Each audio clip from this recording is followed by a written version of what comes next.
ఓం శ్రీ గణేశాయ నమః. శ్రీమాత్రే నమః. శివాయ గురవే నమః. శ్రీకృష్ణ పరబ్రహ్మణే నమః. శ్రీరామాయ నమః. శ్రీ గురుభ్యో నమః. సచ్చిదానంద రూపాయ విశ్వోత్పత్యాదిహేతవే తాపత్రయ వినాశాయ శ్రీకృష్ణాయ వయం నమః. ప్రియ భగవద్బంధువులారా, నిన్నటి రోజున 28వ దశకంలో మన మోహనవాణి ఛానల్ ద్వారా శ్రీ నారాయణ భట్టతిరి ప్రణీతమైనటువంటి శ్రీ నారాయణీయ కావ్యంలో లక్ష్మీదేవి యొక్క స్వయంవరం, ఆ తర్వాత అమృతం యొక్క ఆవిర్భావం చెప్పుకున్నాం. ఈ రోజున 29వ దశకంలో ఆ అమృతాన్ని పంపిణీ చేయటం కోసం వచ్చినటువంటి రాక్షసులని సమ్మోహపరచడానికి వచ్చినటువంటి మోహిని అవతార వైభవాన్ని చెప్పుకునే ప్రయత్నం చేద్దాం. వచ్చితో లేదో నీదు కర పద్మమునందు అమృతము రకసుల్ మృచిలిరి అంత వెల్ల మొగముల్వడి వేల్పులు డిల్లవోవగా అచ్చటనే తిరోహితుడవైతివి నీ మహిమము చేత బల్మృచ్చులు దైత్యులెల్ల తమలో తమరై తుమురైరి పోరులను. ఓ కృష్ణ, అప్పుడు అమృత భాండంతో దర్శనమిచ్చినటువంటి నీ చేతి నుండి దైత్యులు అమృతాన్ని హరించారు. ధన్వంతరి రూపంలో స్వామి విష్ణువు అవతరించి అమృత భాండాన్ని తెచ్చాడు. అమృతం ఎక్కడి నుంచి? ఆ సముద్ర మథనం మధ్యలో నుంచి. వెంటనే దైత్యులు ఆ అమృత భాండాన్ని అపహరించారు. అప్పుడు అసహాయులైనటువంటి దేవతలను ఊరడించావు నువ్వు. అప్పటికప్పుడే అక్కడ అంతర్ధానమైనావు స్వామి. నీ ప్రభావం వల్ల, అంటే నీ యొక్క గొప్ప మాయాశక్తి వల్ల ఆ తరువాత రాక్షసులు అన్యోన్య కలహానికి దిగారు అన్న. అంటే అమృతం నాకు ముందంటే నాకు ముందు, నాకే కావాలి, ఇదే రాక్షస ప్రవృత్తి. ఆ ప్రవృత్తి వాళ్ళలో పెంపొందేటట్టుగా నీ మాయ ప్రయోగించావు. నీ మాయకు లోబడినటువంటి వాళ్ళు వాళ్ళల్లో వాళ్ళు కలహించుకుంటూ ఉన్నారు. అప్పుడు స్వామి, హంగగు మేని కాంతి వయసందున శ్యామవనంగ నొప్పి ఉత్తుంగ కుచద్వయం నడుముతూగ నటింపగజూచి తప్పి పెంపుంగొని సోలి వ్రాలుచు అపూర్వ భవత్ కుచ కుంభ విభ్రమము కొననెల్చి కాదనిరి పూర్వసుధారస పూర్ణ కుంభము. చూసారా స్వామి యొక్క వైభవం? కృష్ణ, కేవలము శరీరక కాంతి చేతనే నీవు శ్యామవు. అంతేకాదు, శ్యామ అంటే చామన ఛాయలో ఉండే దేహఛాయ. ఆ చామన ఛాయతో ఉన్నటువంటి శరీరపు కాంతితోటి, అద్భుతమైన వయస్సుతోటి శ్యామవై అన్నాడు ఇక్కడ మళ్ళీ. అంటే యవ్వన మధ్యస్థవై, యవ్వన మధ్యంలో ఉన్నావు. ఉత్తుంగమైనటువంటి కుచమండల భారం చేత వినమ్రురాలవై అక్కడ నువ్వు సాక్షాత్కరించావు. అంటే మోహిని రూపంలో నువ్వు అక్కడ అవతరించావు. అప్పుడు అందరూ కూడా అమృత కుంభం కోసం తగాదాలు మానుకొని నీ యొక్క కుచకుంభం అనేటువంటి ఆ కుంభముల నుంచి దప్పికొని వ్యాకులత పడ్డారు అని. అప్పటి వరకు వాళ్ళు అమృతం కోసం తగాదాలు ఆడుకుంటున్నారు రాక్షసులు. దైత్యులంటే దితిపుత్రులు అని అర్థం. వ్యవహారంలో రాక్షసులు అంటుంటాం మనం. ఆ రాక్షసులు అప్పటిదాకా అమృతం కోసం తగాదా ఆడుకుంటున్నటువంటి వాళ్ళు నీ భువనమోహర సౌందర్యాన్ని చూశారు. ఎత్తైనటువంటి నీ కుచ సౌందర్యానికి మైమరిచిపోయి ఆ అమృత భాండాన్ని వద్దనుకొని నీ కుచభాండములలో ఉన్నటువంటి అమృతాన్ని ఆస్వాదించాలి అని వాళ్ళు వ్యాకులత పడ్డారు. ఆ రాక్షసులు కావాల్సింది దక్కే వరకు చాలా మందికి వ్యాకులత ఉంటుందండి. ఇక్కడ ఈ రాక్షసులకు కూడా వ్యాకులత. ఆమె మనకు దక్కుతుందా దక్కదా? ఓ హరిణాక్షి నీవెంతవో అమృతం మది పంచుమంచు వ్యామోహము సెంది మైమరచి పొందక డగ్గరి వేడువారి సన్నాగము జూచి వాడవదిన నను నమ్మిన నవ్వుబాటు సందేహము లేదటంచునే పదింపది నమ్మిక పుచ్చితివి అందరం. ఓ మృగాక్షి నువ్వెవరివి అని అడిగారు వాళ్ళు. అంటే లేడి వంటి కన్నులు గలదానా అంటే, లేడి కన్నులతో ఎందుకు పోలుస్తారంటే స్త్రీ కొంచెం భయంతో ఉంటుందని. ఇక్కడ ఈమె నటిస్తోంది. మాకీ అమృతాన్ని సమానంగా పంచి ఇస్తావా అని మోహ పరవశులైపోయి దగ్గరకు వచ్చారు. వాళ్ళంతా మెల్లగా దగ్గరకు వచ్చారు. మోహంతో వచ్చారండి. ఆమె సౌందర్యం మీద వ్యామోహంతో వచ్చారు. ఆమెకు పెత్తనం ఇస్తున్నారు అమృతాన్ని పంచమని. అప్పుడు మోహిని అన్నది, ఓ దైత్యులారా, నా పట్ల మీరు నమ్మకంతో ఉన్నారు కానీ నేను కొలటని అని పలికింది. అంటే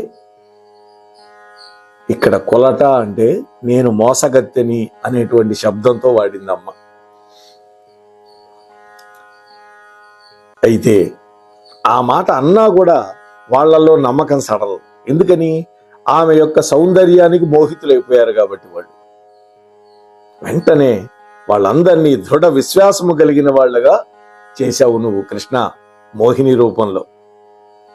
పాయని పొంగుతో అమృత పాత్రము వారటు తెచ్చి చేతికందీయ చేతగాదబలనే నది చేయగబోయి ఏమిగా చేయుదునోయటంచు ఒడుపు చేసి వడిన్ గిరిగీసి వేల్పులాప్యాయన మన్నయంతకు ఒయ్యారమునం సుధబోసినావటం.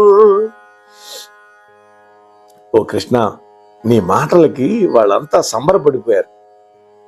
వెంటనే నీ చేతికి అమృత భాండాన్ని అందించారు. అప్పుడు వాళ్ళని మళ్ళీ మైమరిపించడానికి మరొక్క మాట చెప్పావు కృష్ణ నువ్వు. నేను గనక ఏదైనా ఒక పొరపాటు చేస్తే మీరంతా సహించాలి అని అన్నది మోహిని. ఎందుకని ఇక్కడ పొరపాటు అంటున్నది? నేను దేవతలకు అమృతం పోసినా మీరేమనుకోకూడదని. వెంటనే ఆ మోహిని దేవతలని దైత్యులని 2 పంక్తులుగా కూర్చోబెట్టింది. ఒక లైన్లో దేవతలు, మరొక లైన్లో రాక్షసులు. సవిలాసంగా వినోదంగా అమృతాన్ని వడ్డించటం మొదలుపెట్టావు. ఎవరికి వడ్డించింది?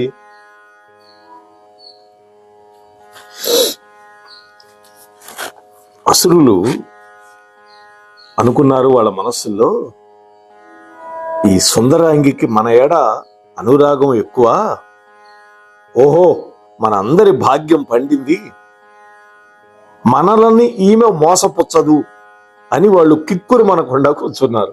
ఆమె ఏం చేస్తున్నా చూస్తూ. స్వామి, నీవు భక్తలోక సులభుడవు కాబట్టి అమృతమంతా దేవతలకు పంచి కేవలం వాళ్ళ వైపు చూపులు మాత్రం విసిరావు రాక్షసుల వైపు. ఆ వలపు చూపులకు వాళ్ళు మనకీ తెచ్చిస్తుంది అనుకొని వాళ్ళు ఎదురు చూస్తూ ఉన్నారు.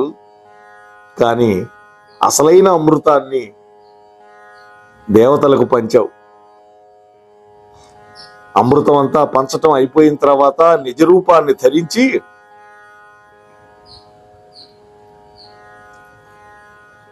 అప్పుడు ఒక గమ్మత్తు జరిగింది. కృష్ణ, దేవతల యొక్క రూపాన్ని ధరించి అమృతం తాగాలి, ఇక్కడేదో మోసం జరుగుతుందని గ్రహించారు. రాహు అనేటువంటి వాడు, సింహిగా పుత్రుడు వాడు. ఆ రాహు ఏం చేశాడంటే టక్కన వచ్చి దేవతల రూపం ధరించి సూర్య చంద్రుల మధ్యలో వచ్చి కూర్చున్నాడు. చూడండి, వెంటనే సూర్యుడికి పోశాడు. పక్కవాడికి కూర్చున్నటువంటి దేవతకు కూడా కావాలనే పోశాడు. పరమాత్మకు తెలియదా? వాస్తవానికి పరమాత్మ యొక్క నేత్రాలు సూర్య చంద్రుడు. ఆయన అన్ని సూర్యుడి ద్వారా చంద్రుడి ద్వారా ఆయన తెలుసుకుంటాడు. కానీ ఒక లీల కోసం పోశాడు. పోయగానే సూర్యచంద్రులు ఇద్దరూ సైగ చేశారు, వీడు రాక్షసుడు అని. వాడు గొంతు దిగక ముందే సుదర్శన చక్రంతో వాడు తల ఖండించాడు స్వామి. జై శ్రీమన్నారాయణ. అప్పుడు 2-3 బొట్లు మొండెంలోకి పట్టడం వల్ల మొండేమూ సజీవంగా ఉంది, తల సజీవంగా ఉంది. తల రాహు అయితే మొండెం కేతు అయినాడు. అప్పుడు పరమాత్మ యొక్క దివ్యానుగ్రహంతో వాళ్ళిద్దరికీ గ్రహాలుగా ఉండేటట్టు ఒక స్థితి అనుగ్రహించాడు. వాళ్ళు ఏం చేస్తున్నారు? ఈ సూర్యుడు చంద్రుడే కదా మన మీద అభియోగం మోపి పరమాత్మకు తెలిసేటట్టు చేశారు. అందుకని అమావాస్యకి పౌర్ణానికి, అమావాస్యకు సూర్యుడిని, పౌర్ణానికి చంద్రుడిని పట్టుకోవటం అనేది రాహుకేతువులు చేయటం మొదలుపెట్టారన్నమాట. అందుకనే రాహుగ్రస్త సూర్యగ్రహణం, కేతుగ్రస్త చంద్రగ్రహణం అని ఇట్లా మనకి ఏర్పడుతూ ఉంటాయి. అలా గ్రహణాలు కూడా ఏర్పడ్డాయి అన్నమాట పరమాత్మ యొక్క ఈ దయా విశేషం వల్ల.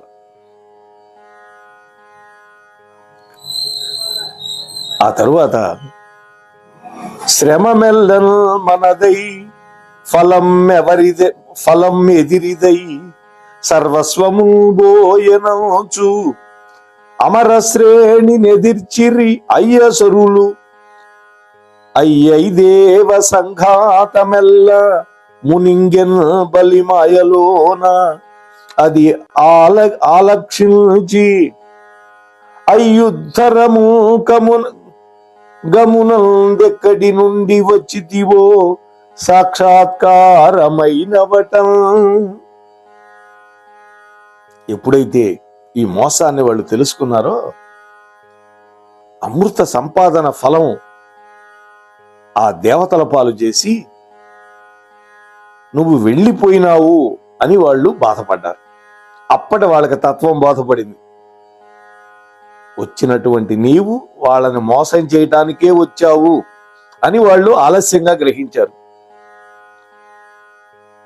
ఇద్దరం కష్టపడి అమృతాన్ని సంపాదించడానికి ఆ పాల సముద్రాన్ని మధించాం, కానీ ఫలం మాత్రం ఆ దేవతలకే దక్కింది. వెంటనే వాళ్ళ కోపం వచ్చింది. ఆ దేవతలతోటి తలపడ్డారు ఈ రాక్షసులు. ఇద్దరికి ఘోరమైన యుద్ధం జరిగింది. అప్పుడు ఆ బలి చక్రవర్తి ఒక మాయా విద్యను ప్రసాదించడం వల్ల ఈ దేవతలంతా మూర్ఛపడిపోయారు. అప్పుడు నువ్వు ప్రత్యక్షమైనావు. స్వామి, ఎందుకని? దేవతలను రక్షించే బాధ్యత నీది కదా, అందుకని నువ్వు వచ్చేసావు.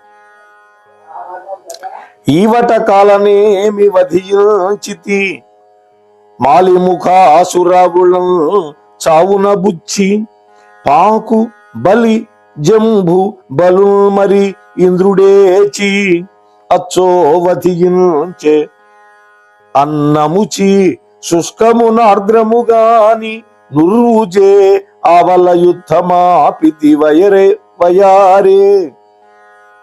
యొయారివి నారదోక్తులం. ఓ స్వామి, ఆ తర్వాత నీవు కాలనేమిని, మాలి మొదలైనటువంటి రాక్షసులందరినీ సంహరించాడు. మాలి, సుమాలి ఇటువంటి వాళ్ళంతా ఉన్నారు. వీళ్ళు రాక్షసరాజు అయినటువంటి మన రావణాసురుడు తరఫు వాళ్ళు, వీళ్ళంతా మాతామహులు. ఇంద్రుడు బలి చక్రవర్తిని నిర్జించాడు, ఓడించాడు. అలాగే జంభుడు, బలుడు అనేటువంటి రాక్షసులని వాళ్ళ సంతానంతో కూడా సంహరించేశారు. బలి చక్రవర్తిని ఓడించాడు, చంపల. జంభుడు అనేటువంటి వాడిని చంపాడు. అందుకని అప్పటి నుంచి ఇంద్రుడికి జంభారి అని. అలాగే బలుడు అనేవాడిని చంపాడు కాబట్టి బలారి అనే పేరు కూడా ఇంద్రుడికి వచ్చింది. వీళ్ళనే కాదు, వాళ్ళని సంతానంతో సహా సంహరించాడు ఇంద్రుడు. ఆ తరువాత పొడిది తడిది కానటువంటి ఆయుధానికి, పొడి ఆయుధం గాని తడి ఆయుధం గాని, ఈ రెండు రకాల ఆయుధాలకు చావకుండా వరం పుచ్చుకున్నటువంటి నముచి అనేటువంటి వాడిని నురుగుచే ఆవహించినటువంటి వజ్రాయుధంతో చంపేశాడు దేవేంద్రుడు. చూడండి, అంటే నురుగు అనేది తడి కాదు, పొడి కాదు. ఆ నురగలో ముంచి వజ్రాయుధాన్ని దాంతో కొట్టి చంపేశాడు నముచి అనేవాడిని. అప్పుడు బ్రహ్మదేవుడి యొక్క పనుపన వచ్చిన నారదుడి యొక్క మాటల వల్ల ఆ యుద్ధం అంతటితో ఆపేశారు. నారద మహర్షిని పంపించాడు బ్రహ్మ. ధనుజుల మోహ పెట్టుటకు దాల్చినని నవమోహిని కళను విని కనగోరి భూతములు వెంబడి రాగా గిరికన్య వెంటరాజని చని నీదు జాడగని సంస్థవనములొచ్చి కోరికను వినిచే అనంగవైరి వెనువెంటన నీవు తిరోహితుండవై. ఆహా, సమస్త రాక్షసులని మోహపెట్టడం కోసం నీవు మోహిని రూపాన్ని ఎత్తావని విని నిన్ను చూడాలి అనేటువంటి కోరికతోటి ఆ మహేశ్వరుడు భూతగణాలతోటి పార్వతీదేవితో కలిసి వైకుంఠానికి వచ్చాడు. తన యొక్క కోరికను వెల్లడించాడు. నీ మోహిని రూపాన్ని స్తోత్రం చేశాడు. నీ మోహిని రూపాన్ని ఒక్కసారి దర్శించాలి, చూపించు విష్ణు అని అడిగాడు. ఆ పైన నీవు అక్కడికక్కడే అంతర్ధానం అయిపోయినావు. ఆ తరువాత ఒక ఉద్యానవనంలో బంతులాట ఆడుతూ బెదురుచూపులతో మనోహరమైన రూపంతో నీ వస్త్రము తొలగి ఉన్నటువంటి పరిస్థితుల్లో నిన్ను చూసి ఆ అనంగ వైరి అంటే మన్మథ వైరి అయినటువంటి ఆ శంకరుడు మన్మథుడి యొక్క తాపానికి వశుడైపోయి నిన్ను ఆలింగనం చేసుకున్నాడు స్వామి. అంటే విష్ణుమూర్తి భావమరిదే శివుడికి. ఎందుకని? శంకరుడి యొక్క భార్య పార్వతీదేవికి ఏమి పేరుంది? పద్మనాభ సహోదరి అని కదా. ఆలింగనం చేసుకున్నాడు శివుడు. తమకాన్ని ఆపుకోలేక, మన్మథ బాణాలకి తట్టుకోలేక. వాస్తవానికి మన్మథుడు అప్పటికే భస్మైపోయినాడు, కానీ అనంగుడుగా ఉన్నాడు. అనంగుడుగా ఉండి కూడా శివుడి మీద ప్రతాపం చూపించాట. గతం కాలంలో ఉన్న కోపాన్ని దృష్టిలో పెట్టుకున్నాడో ఏంటో. పరువెత్తు నీ వెనుకనే పద్మాక్ష ఫాలాక్షుడత్తరి తేజస్ఖలనంబునుంది పరమార్థ స్ఫూర్తియంగాక ఏడ్తెర నీచే ఉపలాలితుండగుచు నీ దివ్యానుభవంబు లోతెరగు చెప్పెను దేవికి తెరగు వాడి వెలుకోరా హరి. ఆహా, ఆ విధంగా కౌగిలించుకుంటే నువ్వు తప్పించుకొని పారిపోతూ ఉంటే నీ వెంటబడి ఆ శివుడు పరుగులెత్తి ఆ తమకంలో ఆయన యొక్క రేతస్సు స్ఖలనమైంది. అప్పుడు పరమార్థ జ్ఞానాన్ని పొందాడు శంకరుడు. నీ చేత సన్మానితుడయ్యాడు. నీ మహిమను గౌరీదేవికి ముచ్చటగా చెప్పాడు. ఓ గురువాయూరు మందిర ప్రభు, నీవు ఇటువంటి మహిమలు గలవాడవి, మరి నాకొచ్చినటువంటి ఈ చిన్న వ్యాధిని నయం చేసి నీ సేవలో నన్ను తరించేటట్టు చేయవా స్వామి అని ప్రార్థిస్తూ ఉన్నాడు. రేపటి రోజు 30వ దశకంలో వామనావతార ఘట్టాన్ని చెప్పుకునే ప్రయత్నం చేద్దాం. అంతవరకు స్వస్తి సర్వేషాం. మన మోహనవాణి కార్యక్రమాలు మీకు నచ్చినట్లయితే వెంటనే ఒక లైక్ చేయండి, అలాగే కామెంట్ చేయండి, ఎక్కువ మందికి షేర్ చేయండి. సబ్స్క్రైబ్ చేసుకోకపోతే వెంటనే మన ఛానల్కి ఇప్పుడే సబ్స్క్రైబ్ చేసుకోండి. ధన్యవాదాలు.